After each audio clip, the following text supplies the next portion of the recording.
kasama na lahat. Bill, water bill, etc. Pero hindi ko kasi ako ganun. Parang, bigyan mo sa akin lahat ng sweldo mo, ha? Ayoko ng ganun, guys. Hindi ako ganun. Bibig mo. Kailangan pa rin na tira sa ganyan. Hindi lahat ibibigay sa akin. Siya nagpagod nun eh.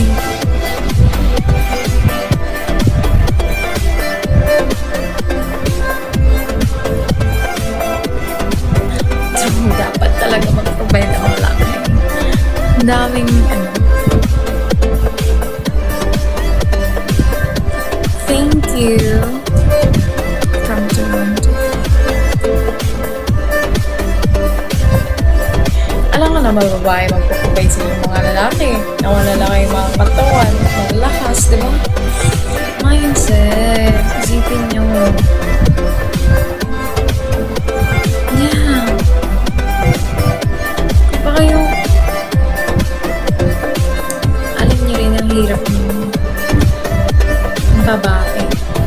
Yung sakripisyo. Siyempre, yung mga nanay natin nagsakripisyo tayo para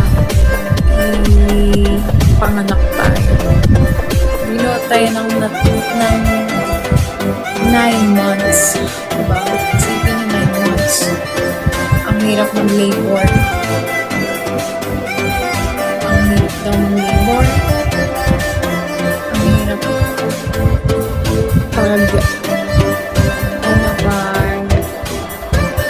pinapatulog at sumiyak pa. Nanganak mo. Tapos ng mga anak. Tapos, yung gano'n. Patutulog. Tapos, iyak ka pa rin ang iyak. Tapos, ang hirap. Tapos, puyat. Gano'n. Tapos, may sakit ka.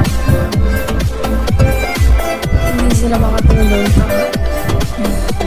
Ano sa'yo.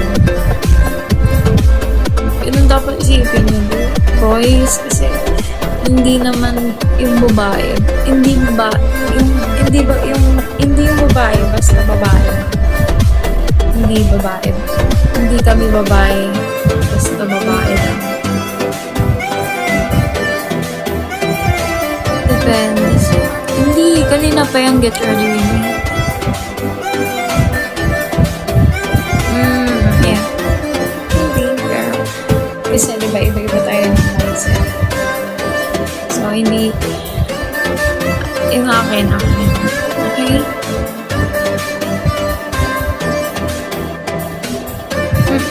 Yeah. Tsaka, ayoko yung cheating. Ayoko ng cheater. Ayoko ng cheater sa buhay ko. Alam niyo, sobrang ayoko ng nila ko, tapos nakanaban ko. Iiwanan ko na agad.